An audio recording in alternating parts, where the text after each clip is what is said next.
So I wanted to make a second video to follow up on Ukrainian talks specifically about the sanctions, but I feel before we talk about the sanctions it's worth recapping what's happened in Ukraine in the last sort of 24 hours or so. So as you can see from the headline here in the Telegraph, fighting has now actually reached the capital of Kyiv. Now, there are mixed reports about how the fighting is going. We know that Russia isn't doing as smoothly as it had anticipated. It seems weird that they spent all of this time planning and prepping, as evidenced by the fact that when the attack came, it matched with a lot of what intelligence agencies were saying. And yet for all that planning, Russia has got it wrong. You know, they've underestimated the tenacity and willingness to defend the country of the Ukrainian people, not just the Ukrainian army. Now, Ukrainian army was saying yesterday they'd killed about 1,000 Russian soldiers. More conservative estimates from Western intelligence sources say it's between about 400 to 500. But the point is that they are making Russia pay for every inch of land they take. And that fighting is now happening in the capital. I'll talk a bit about the specific headline we've got on screen in a moment, and what thermobaric rockets are, because if Russia does use that, that's going to be pretty fucking nasty. But in terms of the actual fighting, Russia has moved troops and tanks into the capital now, and it's going to become a very pitched battle. They've seized territory in various places across the country, including the Chernobyl nuclear power plant near Pripyat. Quite why Russia would want to grab a faulty nuclear power plant, I guess it's probably to avoid any shelling, and also because who wants to fire rockets at soldiers hiding in a nuclear power plant? Again, that's probably speculation on my part, but that seems to be one of the areas that they've succeeded in, whereas a lot of the airfields that they've attempted to capture via paratroopers, they've actually suffered a lot of defeats at. It seems like, despite what Russia had originally said, they still have a lot of... Ukraine still has a lot of anti-air capability and is shooting down a lot of Russian jets, helicopters, and even forward kind of troop deployment craft. So Russia is already starting to feel the toll of this war. Fighting in the capital is going to go about as well as you'd expect, because sooner or later Russia through sheer strength of arms is going to start to get the upper hand. But at the same time, Ukraine, as well as the army, the Ukrainian citizens have been handed rifles and encouraged to make petrol bombs. So urban conflict, history tells us how that pans out. It becomes a very much a street to street war of attrition. So the longer this drags out, the more hard it is for Russia. And just to give you an idea of how bad things are going for Russia in terms of the logistics, here is video footage of a Russian tank that has run out of fuel and it's just on the road. Сломались, пацаны. And the driver is obviously asking them about it. Можно оттащить на Россию обратно. А вы хоть знаете, куда вы едете? Quite good to hear that the Russians are laughing about it. Like, at the end of the day, whilst we should demonize what Russia is doing, it's worth remembering that the soldiers are people, and they are subject to the whims and desires of their commanders and the politicians that sent them there.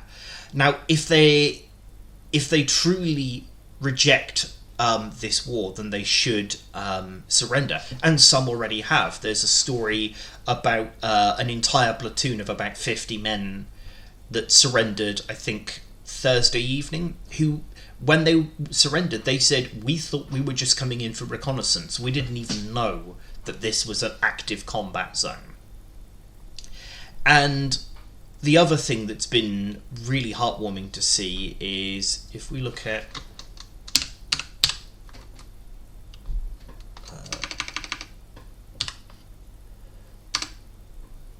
I'll use the St. Petersburg one.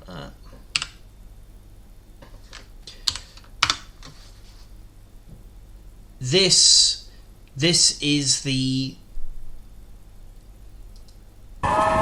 protest against Russia in St. Petersburg, in Russian cities. Now, as I said in my previous video, Russia has made it very clear that they will arrest protesters, and allegedly have already arrested hundreds, if not thousands, of people protesting in various Russian territories.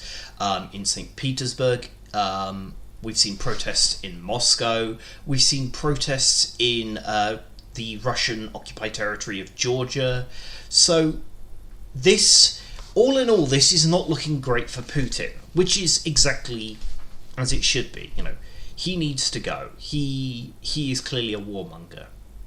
As if just to give further credence to the warmongering, he has today told or threatened Norway and Sweden with "Don't you dare join NATO." So this is not about the territory or about the shared people, as Russia claims. It's about the fact that Russia doesn't want to have lots of NATO countries on its borders, because it knows that if they're NATO members, by Article 5 of the NATO rules or treaty or whatever, that an attack against one is an attack against all. And if Russia attacks a NATO country, it's then got to contend with a block of countries that includes almost all 27 members of the European Union, plus the United Kingdom, Canada, America. This would be very bad for Russia. You know, you bear in mind that there are a number of in terms of naval and aerial assets, the UK and the US just alone would outperform Russia. Add to that, you know, there's this constant thing that people have said for years, that in a land war, the Russian army would outnumber the American army 2-1 in terms of sheer infantry. But when you're coming up against the whole of NATO, that numerical advantage is gone. So Russia is afraid that its neighbours become NATO states of, if we invade a NATO state, we're going to, come up against overwhelming military odds. But as we're seeing here, they can't even, they're having a hard time with the Ukrainian army and the Ukrainian people. So sooner or later, Russia will probably occupy Ukraine, and that occupation is going to go about as well as you'd expect. Every single house, every single window of every single house is going to be a potential sniper spot, and the Russian soldiers are going to know that. They are going to be constantly watching their backs, as they should. So that's kind of where we are at the moment. The West has continued to say we are not going to send NATO troops into the Ukraine. Likewise, if Russia invaded Finland or Sweden, I don't think we would send troops in. But we are certainly supplying arms and armaments. And we have reinforced our positions in NATO allied countries. Yesterday, the British Army moved a lot of soldiers and resources into Estonia. We know that Biden has announced, I think something like, was it 50 million worth of resources towards, I can't remember, I saw it in one of the news. They've committed a lot of resources in terms of sending money and armaments to Ukraine. You know, we may not be in Ukraine, but we can certainly help the Ukrainians defend themselves. In terms of what we're doing to Russia, we have the sanctions, and that's interesting because this has led to France seizing a Russian ship over sanctions because it was suspected of breaching it.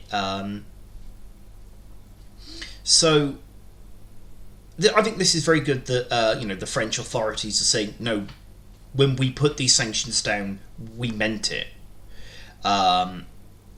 Obviously, these sanctions are going to have an effect on the Russian economy. They're already doing that. It's going to affect the Russian people. But by far, the most thing it's going to do is affect a lot of Russian oligarchs. And yeah, they've laundered their money through our democracies far too long. So I think that's a great thing that we're pushing back against them. Now, I said I'd talk a little bit about this headline to do with thermobaric weapons. So there's this news source, or a number of news articles I've seen, that seem to be suggesting that Russia may use this new type of weapon. And if it does, this will be tantamount to a war crime. So a thermobaric weapon is a weapon that is also referred to as a vacuum bomb. It basically vaporizes the oxygen in a given area, which in confined spaces, like say a building, can actually, if it doesn't incinerate things, people on the periphery of that can be subject to nausea, concussion, and also asphyxiation, because it literally thins the air. So I certainly hope that these weapons don't get deployed. I think if Russia does do this, then it is a very clear sign that Russia is committed to going down a particularly dark path, and it may also start to tip the balance in terms of how the West approaches Russian aggression. For now, it's still very much in the hands of people in Ukraine, but the fact that they are fighting tooth and nail and making the Russians bleed, they're destroying tanks with Javelin missiles, and just generally inconveniencing every attempt that Russia makes to gain ground. This needs to hurt Russia as much as possible.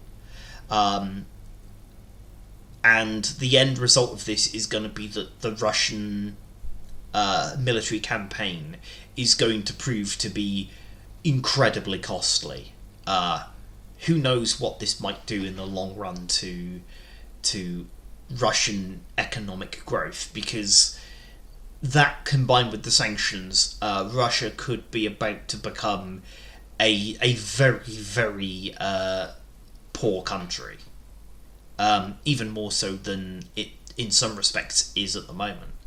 And maybe that will galvanize Russian protesters, Russian people, to say enough is enough. Putin and the oligarchs have to go. I certainly hope so. And we will watch this situation with continued interest. I almost forgot the other bit of news with what's going on in the last 24 hours.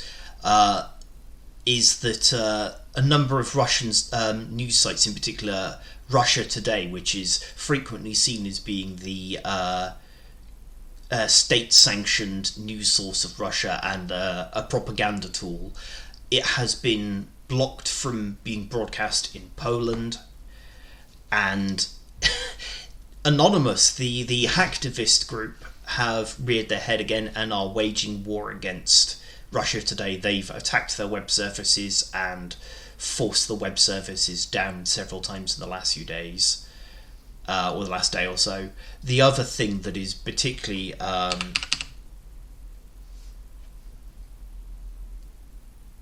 important to note is the Poland border.